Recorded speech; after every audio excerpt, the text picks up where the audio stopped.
Hey, good afternoon. I want to share a couple real quick stories with you today. First one is I'm talking to a customer this morning out in Texas, about 6:30 Texas time, 7:30 our time. And as the gentleman and I are talking doing business over the phone, after we get done with the semantics of that, we just started talking. Because I like to talk to people and I like to listen to what they say. And there's certain things he said during our conversation that I asked questions about. And one of them was he had told me how thankful he was for being in business, the business he was in, and for the people around him. And he said he learned to be thankful at an earlier age. And he didn't call it gratitude, because I'll get to that in a minute. But he just said he was thankful. And when we're talking, he said that his father had passed away at an early age, and he had a very father-like figure in a football coach shortly thereafter, I guess, during high school. And he said, shortly after his dad passed, this coach also passed. And this coach was very, very supportive of him, especially after his father had passed.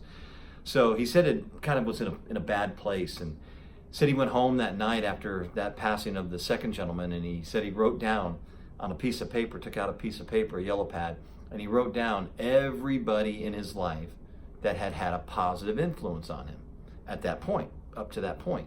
And not a negative.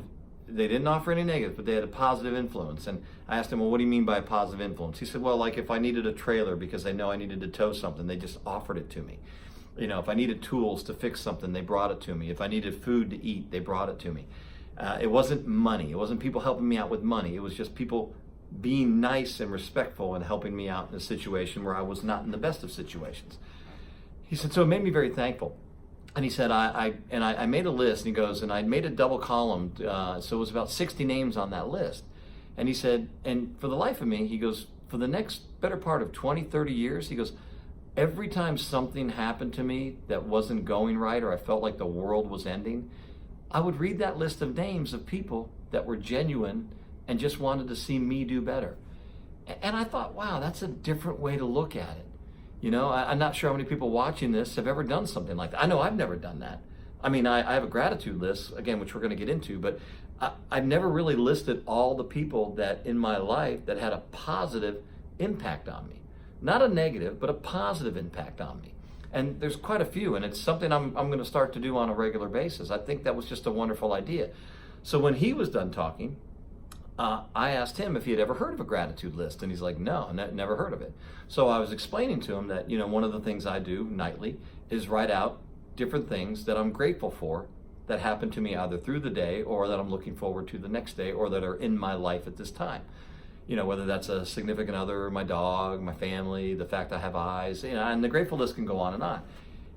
And it just shows you that people just don't understand attitude, because he was absolutely flabbergasted by the fact that it's called a gratitude list. Matter of fact, he even said, that's really, really powerful. And that meant a lot to me, because I just assume that when I'm talking to folks like you, or I'm talking to people that work for me, I'm just talking to someone on the street, and you talk about gratitude, that everybody understands it.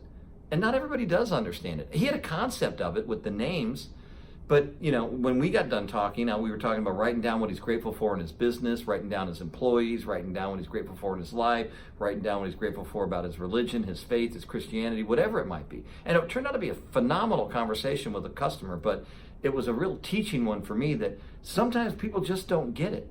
You're out there and you're thinking, what is this guy really talking about? And gratefulness is a key, folks. It really is. And having that gratitude, writing those things down that you're really, really grateful for, is so important for you to appreciate life. Now, the second thing I want to talk about is God gave us 2 ears and 1 mouth. And he did that for a reason, so we can listen twice as much as we talk. I want you to just kind of soak that in a little bit. 2 ears, 1 mouth, for a reason, so we can listen twice as much as we talk. Now, if you're a salesman, God, learn this lesson quickly. People don't want to hear you talk. They don't care how much you know until they know how much you care. Understand that. But that same thing goes for people in your life. One of the things that I love doing is asking people questions, and I do it for a reason. Number one, because I want to hear their story. I want to hear what they have to say. I want to hear what makes them tick. And the thing is, I just don't want to listen. I want to hear it. See, God gave me 2 ears and 1 mouth so that I can listen twice as much as I talk. But then when I do talk, it has meaning to it. And that's the thing, folks. Quit trying to worry about what it is you're going to say so bad that when someone else is talking to you, you're really not comprehended or hearing what they're saying. Take the time to truly listen to those around you. I promise you, your relationships will be better, your work will be better, your selling will be better. All that stuff will come to fruition for you if you just take the time to truly care what someone's saying. The best way I can describe it about listening to people, they say a true friend is someone who asks you how you're doing and then sticks around long enough to hear the answer. Now, let that one also soak in a little bit. How many times you walk by someone and say, "Hey, how you doing?" And they keep walking as you're getting ready to answer. Did they really care? The answer is no.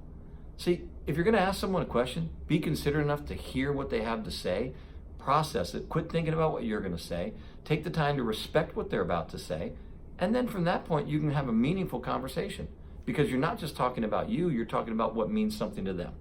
Just a couple foods for thought. Gratitude, listening, very important. Very important. One's very important towards your attitude, and the other one's just a very important skill to learn as a human being. That'll lead into respect, which we'll cover here shortly. I appreciate your time, folks. Have a great day.